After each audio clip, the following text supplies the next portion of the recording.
안녕하세요. 시댁과 영 끊고 지내는 며느리입니다. 몇 달이 지났는데 지금도 가끔 시어머니가 했던 말과 행동이 떠오르면 손발이 떨릴 정도로 화가 나요. 처음보다 많이 좋아진 것이 이 정도예요. 여기에 하소연이라도 하면 마음이 좀 더 가벼워질까 해서 이렇게 글을 보냅니다. 시댁과 연 끊고 지내게 된 이유 중에서 큰 사건만 몇 개 적겠습니다. 사실 자잘한 것들이 쌓인 것도 시댁과 연 끊게 된 이유 중에서 큰 비중을 차지하지만 다 적자면 하루 종일 걸릴 것 같아서요. 결혼하고 신행 다녀온 후 친정에서 하루 자고 아침 일찍 시댁으로 갔습니다. 저희를 앉혀놓고 시어머니 하시는 말씀이 너는 결혼했으니 우리 식구라고 하더군요. 시댁 식구들은 내 남편의 가족이니 내 가족도 된다 생각하고 넘어갔습니다. 그런데 시어머니는 일주일에 3번 이상 꼭 전화하라고 하면서 친정은 안 해야 정상이고 시댁에는 꼭 안부 전화를 하라더군요. 그날 조부모님 산소에도 가야 하고 그래서 정신이 없었기 때문에 그냥저냥 넘어갔습니다. 결혼하고 한 달 정도 후에 시부모님 생신이 있었어요. 시어머니 생신과 시아버지 생신은 6일 차이가 납니다. 시부모님은 생신을 따로 하자고 하셨습니다. 내년부터는 한 번에 하자고 하셨고요. 안 그래도 결혼하고 시부모님의 첫 생신이니 제가 생신상을 차려드리려고 했거든요. 시어머니는 2주 전부터 저에게 꼭 와서 생신상을 차려야 한다고 하셨습니다. 저희 집과 시댁이 차로 2시간 거리인데 시댁까지 가서 생신상 차려드렸어요. 남편과 신우는 어쩜 그렇게 도움을 전혀 안 주는지 너무하더라고요. 자기들은 놀고 있고 누군가가 일을 하고 있으면 뭔가 도와줄 것이 있나 하고 기웃거리는 것이 정상 아닌가요? 그리고는 제가 차린 음식을 가지고 시어머니와 신우는 평가질하기 바빴습니다. 잡채가 짜네, 갈비탕에 마늘향이 너무 강하네, 이러면서 음식을 많이 배워야겠다고 하는데 정말 상을 엎어버리고 싶었네요. 그 다음 주 시아버지 생신에도 마찬가지였습니다. 시어머니 생신상 차리고 너무 스트레스를 받아서 시아버지 생신상 정말 안 하고 싶었는데 억지로 했어요. 결혼하고 첫 여름 휴가를 남편과 맞춰서 보냈습니다. 일주일간이었는데 그 중에 3일을 시댁에서 보냈어요. 남편과 둘이 1박이라도 어디 다녀오고 싶었는데 그러지 못해서 너무 짜증이 났거든요. 시댁에 3일 있다가 오려는 저희에게 시어머니는 뭘 벌써 가냐고 하셨습니다. 휴가가 아직 많이 남았는데 며칠 더 있다가 가라고 하시더군요. 제가 남편에게 오빠는 남더라도 나는 무조건 간다고 해서 남편이 제 뜻에 따라주기로 했습니다. 그런데 시어머니는 계속 가지 말라 하시고 남편은 자기 엄마가 저렇게 원하시는데 좀 더 있다 가자고 해서 남편과 대판하고 결국 친정으로 갔습니다. 몇 달 지나 추석에 음식을 하고 있는데 시어머니가 친정에는 언제 갈 생각이냐 물으셨어요. 참고로 시댁과 친정은 같은 지역입니다. 차로 30분 정도 걸리는 거리예요. 그래서 내일 점심때쯤 갈 생각이라고 말했거든요. 저는 아침 먹고 바로 가도 된다고 생각했고 신우가 점심때쯤 오를 것 같아서 나름 시부모님을 배려한다고 점심 먹고 친정에 가려 했던 것이었습니다. 제 말을 듣고 시어머니는 화를 내셨어요. 어른이 언제쯤 가라고 정해주면 가는 것이지 그걸 너희끼리 정하냐고. 여자는 원래 명절 당일에 친정에 가는 것이 아니라면서 입에 개거품을 물고 화를 내셨습니다. 근데 그날 음식 다 하고 저녁 먹을 때 신우가 전화해서 다음날 못 올 수도 있다고 했더니 신우의 시댁을 욕하시더군요. 요즘 세상에 이런 시댁이 있냐고 하시는데 기가 막혔습니다. 우리 시어머니 모자란가? 했습니다. 지금 같으면 시어머니에게 따질 것 같지만 그때는 바보같이 참았네요. 친정 가는 길에 남편에게만 화내고 말았습니다. 다음에 설날에는 제가 아이를 낳고 조리원에 있을 때였습니다. 그래서 양가 모두 못 갔어요. 아이 4개월쯤 되었을 때 시부모님 생신이 돌아왔는데 저는 그 전에 시어머니가 한 말씀도 있고 해서 한 번에 차리는 것으로 알고 있었습니다.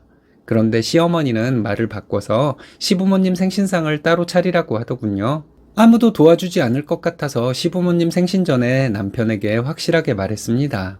나는 아이 낳은 지 얼마 되지도 않았고 그게 아니더라도 생신상 혼자 차리는 것이 너무 힘드니 같이 일을 하자고 했더니 남편도 알겠다고 했습니다. 그리고 남편과 함께 생신상을 차렸어요. 신우는 그날 저희와 비슷하게 도착했는데 방에 틀어박혀서 정말 코빼기도 보이지 않았습니다. 시어머니는 가끔 부엌에 오셔서 어느 정도나 됐나 보시고 잡채는 작년처럼 짜게 하지 마라. 불고기는 국물을 자작자작하게 해라. 이런 잔소리 몇 마디 하고 나가셨습니다. 이날 정말 열받았던 게 있어요. 상 차려서 밥을 먹다가 아이가 배고파하는 것 같아서 방에 들어가서 수유를 하고 있는데 밖에서 생일 축하 노래가 들리더군요. 시댁 식구들은 저를 가족이라고 생각하지 않는 것 같은 느낌에 소외감도 들고 음식은 내가 했는데 이게 뭔가 하는 생각에 시댁에 잘할 생각 접게 되었습니다. 그래도 시부모님이 아기를 너무 보고 싶어 하셔서 아기 보여드리려고 휴가 때 또 내려갔습니다. 그때도 시댁에서는 2박 3일, 친정에서는 하루 자고 왔어요. 그리고 그 해 추석에 또 일이 있었습니다. 추석 며칠 전에 시어머니 전화하셔서 이번 명절에는 친정에 가지 말라더군요. 너무 황당하고 말문이 막혀 어버버 하다가 전화 끊고 남편에게 바로 전화해서 서러움을 얘기했습니다. 결국 추석 당일 점심 먹고 남편이 앞장서서 친정에 가긴 했는데 그날 시어머니와 신우 눈빛이 잊혀지질 않네요. 간다고 인사하는 저를 벌레 보듯이 보면서 친정에서 하루 자고 다음날 다시 오라는 말씀이 어떻게 나오는지, 그리고 이듬해 설에도 별다를 거 없는 명절이었습니다. 그리고 몇 달 후에 시아버지가 무릎 수술을 받으셨는데 시어머니가 전화로 병원비를 좀 내라고 하시더군요. 200 정도를 내라고 맡겨놓은 것처럼 말씀하셨지만 저는 알겠다고 했습니다. 알겠다고 바로 대답을 했는데도 시어머니는 저에게 화를 내시더군요. 시어머니가 화를 내며 하시는 말씀이 남편에게 먼저 전화를 했는데 남편이 저와 상의를 해보겠다고 해서 화가 나신 것이었습니다. 그까지 네 백을 쓰는데 우리 아들이 네 눈치를 봐야 하냐고 저에게 짜증을 내시는데 너무 화가 났지만 꾹 참고 말대꾸하지 않고 있었어요. 그리고 시어머니 하시는 말씀이 결혼한 후부터는 시부모를 챙기는 것이고 친정부모는 나중에 늙어서 힘 떨어지면 어느 정도만 챙기는 것이라고 짜증을 내셨습니다. 돈 문제에 있어서 부부가 상의해서 결정하는 것이 당연한 거잖아요. 200이 적은 돈도 아니고요. 그리고는 결국 시어머니 레파토리가 나오더라고요. 결혼하면 출가 외인이니 어쩌니 하시길래 바쁘다 말하고 전화 끊었습니다. 그리고 남편에게 이제 못 참겠다고 했어요.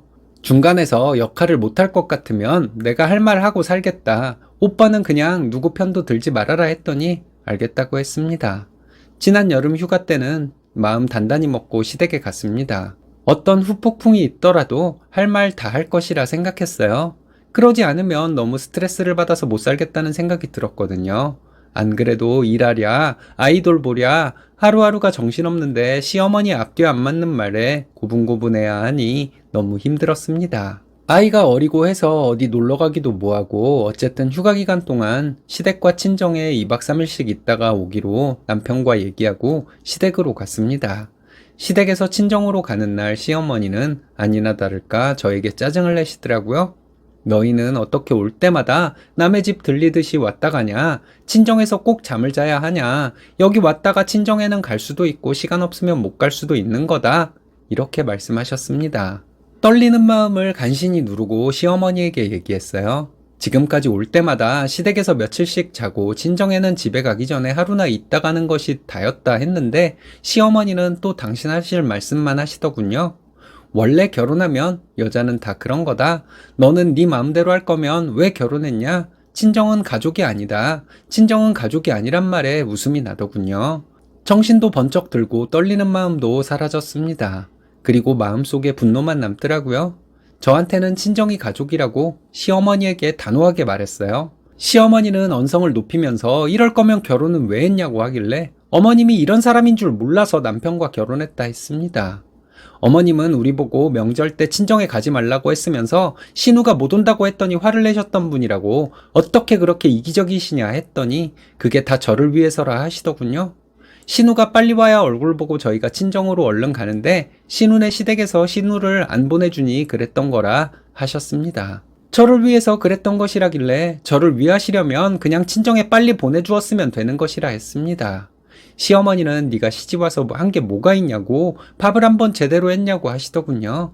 2시간 차 타고 와서 시부모님 생신상 따로 차렸고 명절에도 내가 일 거의 다 했고 평소에도 오면 내가 다 일을 했는데 무슨 말도 안 되는 소리냐고 했더니 며느리는 원래 그래야 한답니다. 시댁 살림도 며느리가 오면 원래 다 하는 거라고. 이런 집인 줄 알았으면 여기로 시집 오지도 않았을 거라고. 이 집 며느리 그만하겠다고 했어요. 남편에게 나는 오빠 아내와 땡땡이 엄마만 할 거고 이 집 며느리는 그만둘 거니까 그런 줄 알라고 이혼해달라면 이혼해주겠다 했습니다. 그리고 핸드폰으로 택시 부르면서 다시는 여기 안 올 테니 그리 아시라고 시어머니에게 말했습니다. 그때 만약 저 혼자 택시 타고 친정으로 갔으면 남편과 이혼했을 거예요. 남편이 시어머니에게 이제 억지 좀 그만 부리라고 말하고 저와 아이를 데리고 나와서 친정으로 갔습니다. 시어머니는 아들 키워놓았더니 이런 소리나 듣는다고 거실바닥에 주저앉아서 오열을 하더군요. 남편과 집에 오는 길에 그동안 시어머니 때문에 얼마나 힘들었는지 얘기했고 남편은 제 마음이 풀릴 때까지 시댁과 영 끊고 살아도 좋다고 했습니다. 그리고 몇 달이 지난 지금은 마음이 많이 가라앉았습니다. 마음속으로는 평생 시어머니와 안 보고 싶어요. 지난 추석 때 저와 남편은 친정으로 갔습니다. 이번 명절에는 시댁에 안 가고 처가에서 시간을 보낼 것이라고 남편이 시어머니에게 말했더니 시어머니는 그날부터 남편과 저에게 하루 10통 넘게 전화를 했습니다. 시어머니는 문자나 카톡을 사용하지 않는 분이신데 제가 전화를 안 받으니 문자가 왔더라고요. 시어머니는 문자로 어떻게 하면 추석 때 시댁에 올 것이냐 하길래 나에게 여태까지 잘못한 것을 적고 다시는 안 그러겠다는 다짐을 적은 각서를 받으면 한번 생각해 보겠다고 답장을 보냈습니다. 그 후로 시어머니에게 연락이 안 와서 그나마 좀 마음 편히 살고 있습니다. 저는 시어머니와 평생 안 보고 살 생각입니다. 요즘도 가끔 시어머니와 피 터지게 싸우는 꿈을 꾸곤 해요. 남편에게는 시댁에 가든지 말든지 마음대로 하라고 했는데 남편도 시댁에 안 가고 있어요. 시어머니 연락도 안 받고 있고요. 생각 같아서는 시어머니에게 전화해서 그렇게 못되게 굴다가 아들한테까지 버림받은 소감이 어떻냐고 하며 약 올리고 싶네요. 쓰다 보니 흥분을 해서 앞뒤 안 맞는 글이 된 것 같아요. 읽어주셔서 감사합니다.